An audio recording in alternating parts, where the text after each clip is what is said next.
Hey, what's up everybody? How you doing? Welcome back to Karpo Gaming and another Destiny 2 Season of Plunder video. It is Xur Day, Friday, October 21st, 2022, and Xur is back in the EDZ. So we're going to jump in over there. We're going to see what kind of exotics and legendary Xur has for us today. Once again, thanks for watching my Guardians. Without further ado, ladies and gentlemen, let's get started. Now, we're going to hop into the Winding Cove. Now, if you know like Guardian, Xur can show up in one of three different locations each week. This week, he's going to be in the EDZ. So, in order to get over there, hop on your scooter, scoot on over here. Two different ways to get up there. You can do a little parkour and head up on top, or you can come through this little hidden cave, and right up here will be Ziggity Xur. Let's go. Now, of course, we have returning the illustrious, illuminous, exotic, and gram. So you can get after all of these old exotics if you don't already have my Guardian. Now, we have two random rolls, one for the Hawk Moon, one for the Dead Man's Tail.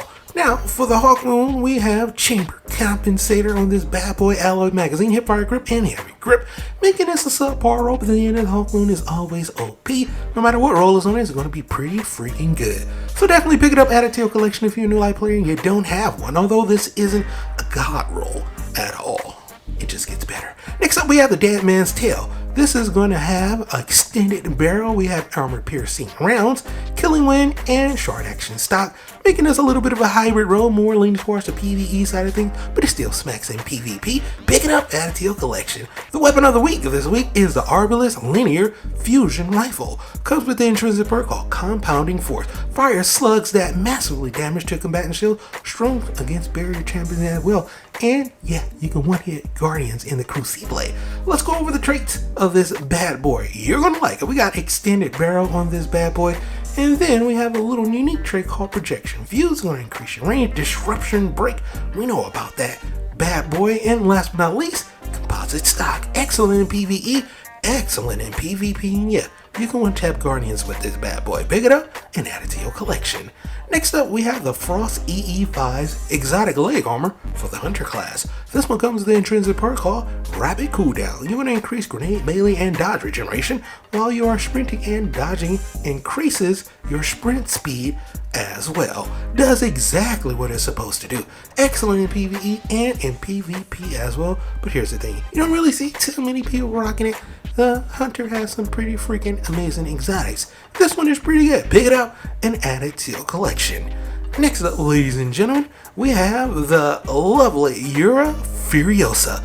Exotic gauntlets for that Titan class. Comes with the intrinsic perk called Ursine Guard. You're going to move faster while guarding when your Sentinel shield is active, and also guard damage converts to super energy when the super ends. So if you're rocking a Void class and you're rocking a Titan class, the Xur Furiosa is definitely one that you can use and use to your advantage. Although you really don't see too many people rocking it, it is really good in PvE and in PvP as well.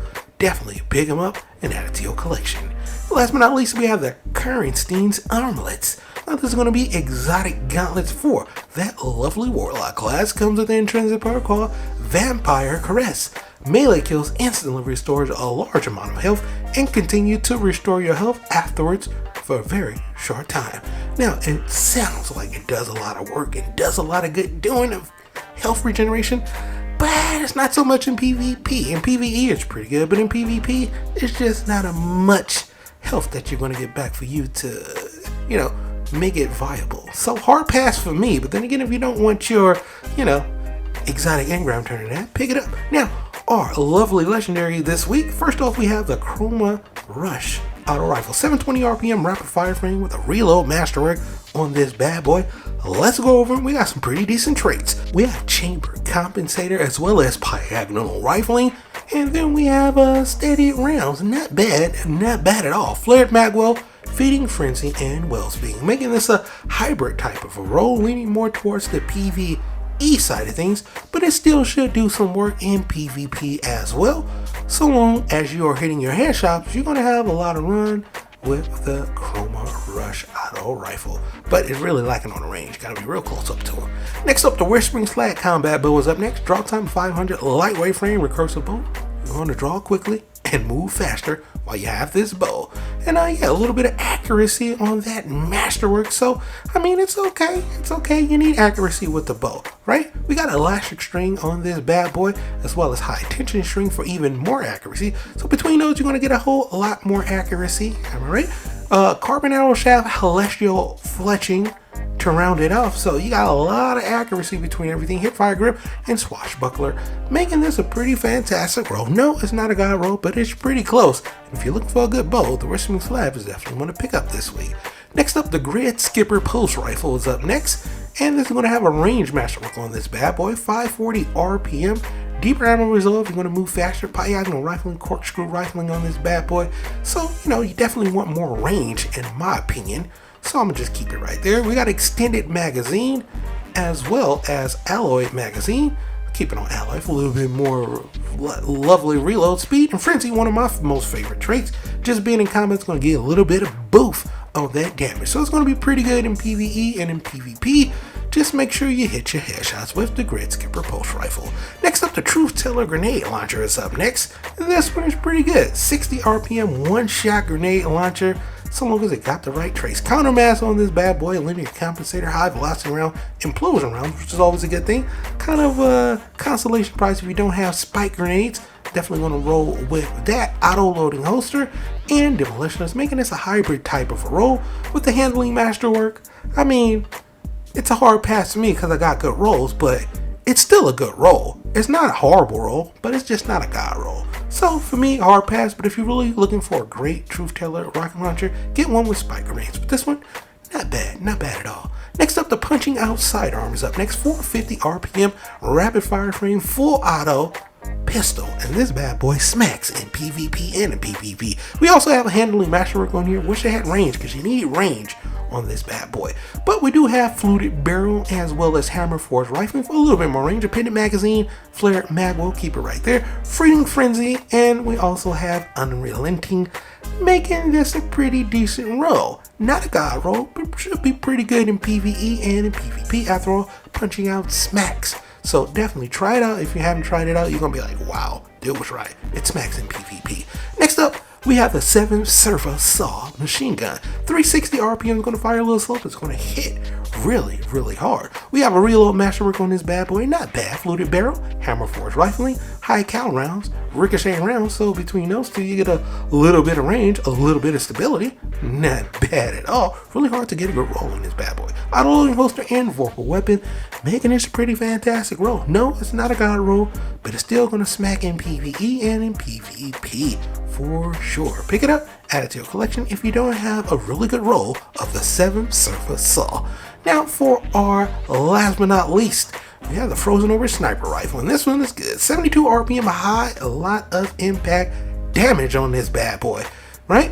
We got range masterwork, so we're already starting off excellent.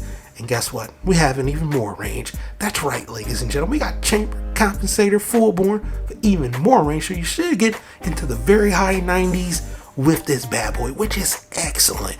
We also have alloy magazine, flared magwell, moving target, and opening shot in one quiet movement, making this a fantastic roll. No, it's not a god roll, but it is very, very close. Excellent in PvE, excellent in PvP, very snappy, and the sights on this bad boy is really good too. So even if you're not a sniper rifle type of a guy, try out the Frozen Orbit. Trust me, you're gonna like this one. It's really good in PvE and in PvP. Now, last but not least, we have our armor. It is the Righteous set. Not a great looking set for transmog. Let's go over them anyway. This is the glove, hard pass for me. And as far as the total on there, yeah, it's not one that you want to pick up, right? 62 on the chest piece. Same thing, doesn't look really great for transmog at all, especially when it first came out. Hard pass for me. Of course, the bond is always going to be the bond. So hard pass for me on that one.